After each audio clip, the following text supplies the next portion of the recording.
Well, hello there, my friends. How's everyone doing today?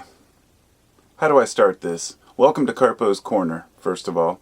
And when I do a Carpo's Corner episode, what I mean by that is it's kind of like Carpo After Dark, which a lot of you might remember from last year and the year before. It's where I just kind of unload my thoughts. And I need a video to do those kind of things because I have so many different overwhelming thoughts and ideas that I want to share that I become literally overwhelmed with writings and papers that I want to share, and I think, how can I share this most effectively? And in the end, I end up reading it so many times and thinking about it, I think, it's not worth sharing. For example, I wrote this paper this morning. It was called Time is Money, and it ended up being about 1,600 words. It's like 6 pages long, and I thought, well, I'm going to read it on video, but on audio, but here I am making a video. But I'm also doing an audio recording for Patreon here.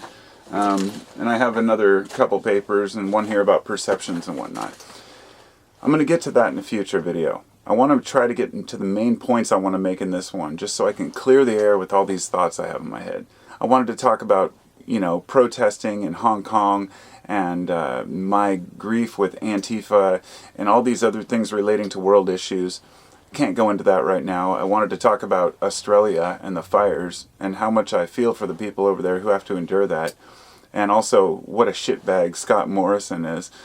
I think it's Scott Morrison, the Prime Minister over there, who just everybody hates in the country. And I heard this song the other day that was called Fuck You, Scott, or something, or I hope your house burns down, Scott. And for us in America, we don't have to endure the Hong Kong protests. We don't have to endure the fires in Australia. But we are part of this world. In fact, the political repercussions of these protests that are happening around the world do affect America. And also the fires and the particulates do affect all the way up to Antarctica, where the particulates can land. It's crazy how intertwined we are, and in today's world just how tightly knit we realize the world really is. That there's no escaping, that there's no us and them.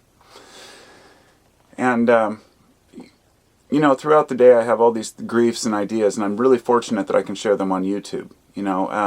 Sometimes, more often than you might think, I hear of a story about police brutality or abuse that I want to share, and then I just don't. I've made a couple videos about police and, abuse of police power, but I can only go into so much detail because people become very offended when you talk about police in a bad way, not understanding unless they've been profiled. So I wanted to tell you a brief story, because I was watching a story this morning about a black lawyer who was pulled over, handcuffed and arrested and detained, harassed, and eventually in the end, even if you're let go, even if the courts let you off, you still end up spending all that time in jail, paying all those fines you had to pay. In other words, we're guilty until proven innocent in this country. But when I was 16 years old, because I was thinking earlier, I'm not black. How would I understand? I'm not Mexican. Well, you would think as a white male, in other words, how would I have a gripe about being profiled? Well, I lived in one of the more yuppie type areas. It was a richer town called Lake Oswego in Oregon. And I lived in what they called the First Edition, which was literally the poorest part of the town. We paid $425 for our rent in this little tiny house. And Lake Oswego is well known out here for, being kind of a stuck-up area. I got harassed, pulled over constantly. I drove a Volkswagen bus with tinted windows. I remember the cop giving me a ticket for, obscured windshield. And he was harassing me about searching my car. But when I was 16 years old, I got pulled over walking home. A cop stopped on the side of the road around 1 or 2 in the morning. I was walking home. Back then, my hair was about as long as it is now. I had long hair as a kid, and I've just recently grown it back. And this cop, started harassing me. The cop knew me. He knew my mom. He knew where I lived. I was, literally 10 blocks from my house in downtown Lake Oswego. And I told him the situation, walking home from a girlfriend's house that we were talking about. She wasn't my girlfriend, but a friend that was a girl, and we'd been talking about life, and she'd had an issue with her grandma dying or something. So I was consoling her, and we were chatting, and then I get, this cop asks me all these things, and then Another cop car shows up, and then another cop car. If I'm not mistaken, there were either 3 or 4 cop cars, like 6 different cops, and they put me in handcuffs, drove me 2 blocks to City Hall, put me in a room. My mom came down there, and they had to wake her up in the middle of the night. She came down there the other 8 blocks, just ripped them an ass, man. It was great. Props to my mom if she's out there watching this. But the cops were just completely, they searched me, they did everything they could to try to find something wrong with the situation. Even though I was just a guy with long hair and a tie-dye coming home from my friend's house. The idea of being profiled for just being a human being, regardless of whether people like you may commit crimes, it's just abhorrent. And I find it to be the idea that if we allow these things to be the norm, then people will continue distrusting police more and more. And instead of seeing a cop and feeling secure, we feel frightened, and then all of a sudden there's a division between the people and the police. And one more story. When I was like 18, I was about 19, and I was on probation at the time for somebody who had narked me off for having cannabis. And we were coming down this trail, and there was this gate that had been broken, and the cops were accusing us of breaking the thing open. It was one of those way up in the backwoods in the forest gates. And we went out and we built a sweat lodge out there. We had a ceremony, and then we were coming back, and these cops were waiting at this gate. You know, the county sheriff and the ranger and all this stuff, and they accused us of breaking the gate open. Now, I'm not going to talk about whether or not we did, but the point being that, we said, write us a ticket if you want, and we're going to go along our way. Of course, he ran our licenses, found out I was on probation, and instantly his demeanor changed. He wanted to search everything. And I'd already taken my weed, my pipes, everything, and stuffed them in a bag up inside the door frame. He had no chance of finding it. I'm good at hiding stuff, let's put it that way. But I only say this because I've been busted twice for felonies for cannabis. And it's the first time was a felony for growing. The second time was a felony because he smelled cannabis and then busted me for mushrooms. But that's all I wanted to say about the police. The reason I bring up the cops sometimes in videos is because I've had my own issues with cops. But it's not just that. You know, as I say, I am a white male in America. I don't have as many issues as others. And so I feel like, just like many other subjects I talk about in these videos, I have to speak up for other people who can't speak for themselves or don't have that voice. And that's something I'd like to do, and another part of this video that I'm going to mention at the end. This is also a Q&A video where people can ask me questions, or in the end I'm going to have people, ask questions on the video in the comment section. I'll answer the questions and pick one of them to do a video about if somebody has a particular topic. Because I want other people's voices heard. Other people's stories are important too. I'm not just here to talk about myself all the time.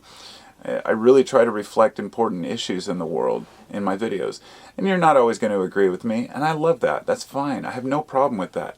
When I made the video and I talked all that shit about Trump the other day, of course I knew people would totally disagree. The problem is, I think, when people take personal offense to how I feel about other people.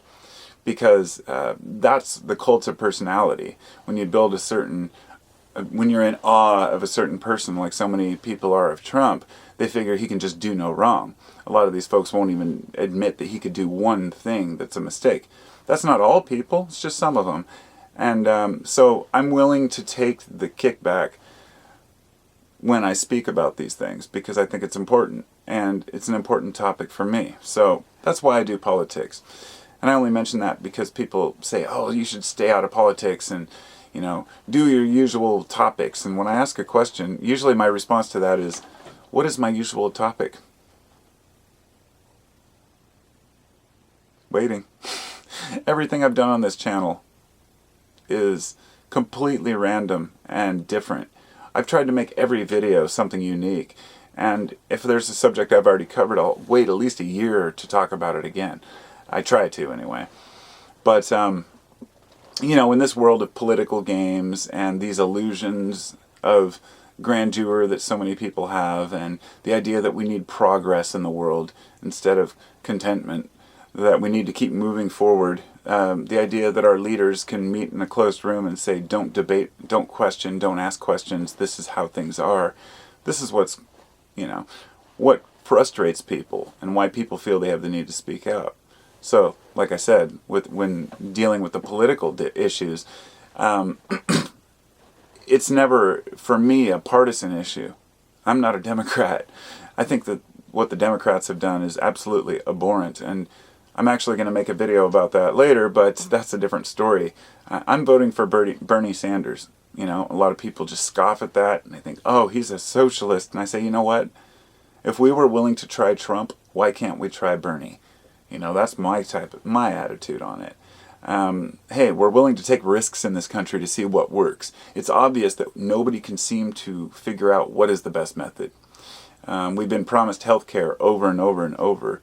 And for a lot of us, that's really one of the most pressing issues. If we're going to pay a third of our fucking money into taxes, what do you want out of it? What do you get personally? And that's what I ask Trump supporters. They talk about all these great things he's done for companies, and I say, but what has he done for you personally? I don't get an answer usually. For me, my tax returns went down. We lost our earned income credit. The rich get richer. It's just the way the world works. So naturally, I'm going to complain about those things once in a while. So hopefully people don't take it too personal and think that I'm, talking against their great leader, because he's just another dude. So many dudes. All the past presidents have turned out to be douchebags for the most part. And I think it just kind of goes with the territory.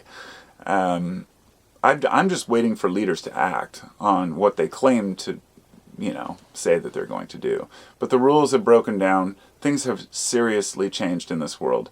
And one big thing that's changed is we have a window into this motherfucker.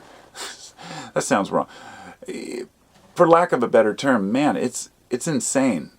The way that we continually just stroll the internet, clicking through page after page after page of bullshit. I was forced to cancel my Facebook account again. I mean, I've had it since the beginning. I've canceled it like 3 times for a year or more, but this last time was it. I'm done. The fact that all I'm getting is ads and fake news and bullshit articles, and now that they're stealing my information, I figure, why should I willingly give it up to Facebook? The only reason anybody should find Facebook really useful is if you are a business, but even then, you're trapped in that paradigm of people's bullshit and complaints, fake reviews, fake complaints. We're so immersed in this false narrative that comes through the internet that I think that people have stopped looking around at the actual world they live in, their neighborhood. I mean, given if I look at my neighborhood, it's going to be different than somebody who lives in the ghetto in Detroit. I understand that. But the question, I guess, is really what matters. What matters to me is how my community operates. And what matters to people in Detroit is how their community operates, right? It's not, it shouldn't be my worry to worry about what's happening in not just another county, but another country. The idea that we defend what we're doing in the Middle East, that we've spent trillions of dollars over there that could be used at home.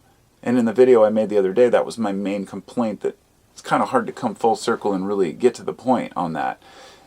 It's all about the lives of soldiers that have been lost for somebody else's problem or war in the name of profits that we don't see. Maybe lower oil prices, lower gas prices. We've got to start living in reality. Resources are expensive, but we have this American way of life. But anyway, beyond the loss of soldiers, it's the loss of funds. We've spent trillions of dollars around the world to stick our noses in others' business and feed the contractors all this wealth. Companies like Raytheon. I mean, oh man, I could go on and on. The Halliburton. What's the other one? There's a few big ones. I always forget the name of the ones that make planes, but these companies are out for profit, and war is profit. And that's why I'm so frustrated with war. The American public is deluded into thinking that it's all about, protecting democracy. It's just ludicrous. But anyhow, I'll move on from that. This is just a general covering of different topics I've had on my mind. You know, on the note of, I don't really want to get into racism, but on the note of racism, I was thinking the other day that how different times are now. How in the past, our racist tendencies were based on an actual fear of other cultures because they might take us over. They might try to dominate us. In other words, if there was one religion and one culture met another culture, you know that one would try to dominate the other. And this is shown through history. But in today's world, things have settled down a little bit to the point where we can say, okay, maybe we can actually, maybe it's not about what color the color of your skin is, because that's not related to your culture anymore. But racism carries on. It's one of those things that people carry right underneath the surface. I don't really want to get too much into that topic because it's a very sensitive one. But I should finish this before I go, because I have to go pick up my kids from school. And what I really didn't want to forget to mention, I was going to talk about sensitivity. Being highly sensitive. It seems that I've heard this term a lot lately. Being a HSP, or a highly sensitive person, is some sort of a virtue or a benefit. And so I just wanted to read this before I go into it. This is off, I can't recall where I got this. One of them was Mercator.net, Navigating Modern Complexities. I think that was the website. But it says this. In personal relations, the person motivated by personal distress will help others in need if the helping is easy and doesn't cause further distress. But if the helping isn't easy, then an effective remedy to these bad feelings is to shut your eyes or walk away. Still, another possibility is to avoid seeing the problem in the first place. What they mean here is, here we go, Batson says that those who feel empathy rather than personal distress are more likely to be turned towards the needs of others. Perhaps some people are inclined towards feeling personal distress and others towards empathy, as a matter of temperament. Or it may be that personal distress is empathy gone too far, like overdosing on a good thing. And to put this in context, they're talking about how people consider it a virtue to be sensitive or empathetic, but there's a difference between empathy and personal distress. Personal distress is when people refuse to look at anything negative. This is the people who sign off with love and light. Those who, and hey, I'm just as guilty. I've done it before. There was a period in my life where I said love and light, and I really believed that everything was about positivity, that was going to change my life to see things positively. It doesn't work that way. It's more complicated. You have to acknowledge what you would call good and bad, and that's very subjective.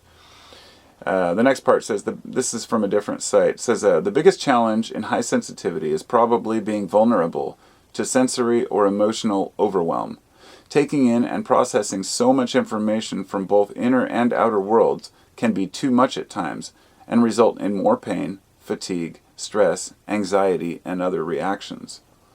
An intriguing neuroscience research study I came across that may explain some of this said people with nervous systems have decreased latent inhibition. People with nervous systems having decreased latent inhibition are more open to incoming stimuli, which can be a good thing or not so good. The kind of pain or discomfort can mean we don't choose to experience some things that might actually be fun or enriching, though I don't mean reality shows. And then the last page here says, another aspect of sensitivity can be reacting to the emotions and perhaps thoughts of others. Being in the vicinity of angry people, for example, can be more distressing. We may need to retreat and emotionally refresh ourselves at times that are not always the best for our goals and personal growth. For example, being a professional development conference, it may not be the most helpful thing to have a long presentation and workshop in order to blah, blah, blah. Okay, that doesn't matter. I was trying to only read the parts that mattered. What I really wanted to get out of that and convey out of that was what I got, which was that being sensitive and empathetic is important, but you have to learn emotional control. And this is what they call emotional intelligence. It's being aware of your ups and downs, being aware of your circumstances, and not letting your emotions get the best of you. A person who is crying about death cannot help after a disaster. A person who gets overwhelmed and anxious at the slightest sight of anything that they have to get accomplished, a person who is sensitive to somebody else's sadness or anger, can easily be triggered to be angry or sad on their own. And so the main point of that is using a lot of ancient philosophies and modern philosophies, which I find listening to just philosophers' quotes and ideas to be one of the most useful tools for, motivating and feeling inspired. You have to also take the nihilism into account, which is acknowledging that we create our own reality, we create our own purpose, and that means you don't have to let somebody else's idea of what is sad get to you. Death doesn't have to be sad, but for a lot of people it is. Anger doesn't have to be bad, but for a lot of people it is. Without anger, without experiencing that, nothing would be resisted that was wrong. And there are fools out there, lots of fools. It's like Seneca, it's like so many of these philosophers said, you can never escape the fools of the world. You're constantly trapped and immersed in them. And if you get taken advantage of by a fool, it's your own fault. And the reason for that is because you know you're going to encounter them. And usually when we get taken advantage of, it's when we're expecting to get more than we deserve.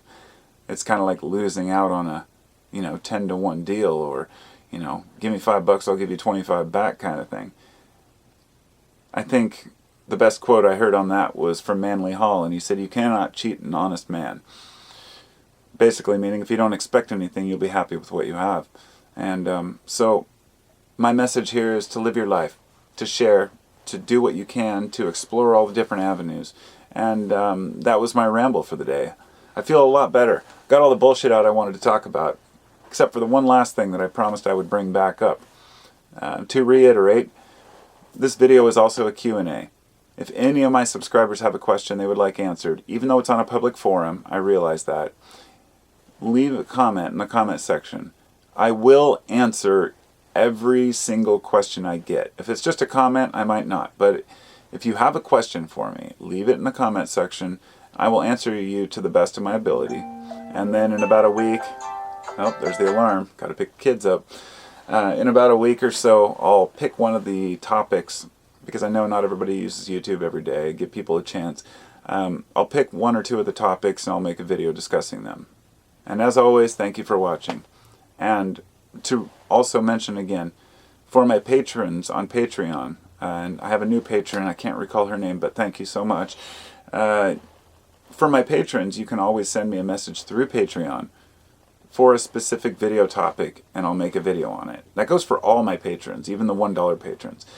I make a lot of videos talking about various subjects, and anybody who's willing to donate to my channel should more than have the right to, have their voice heard as well. And I'd like to speak about topics that are important to you guys too. So thanks again, and I'll talk to y'all soon. Be well, my friend.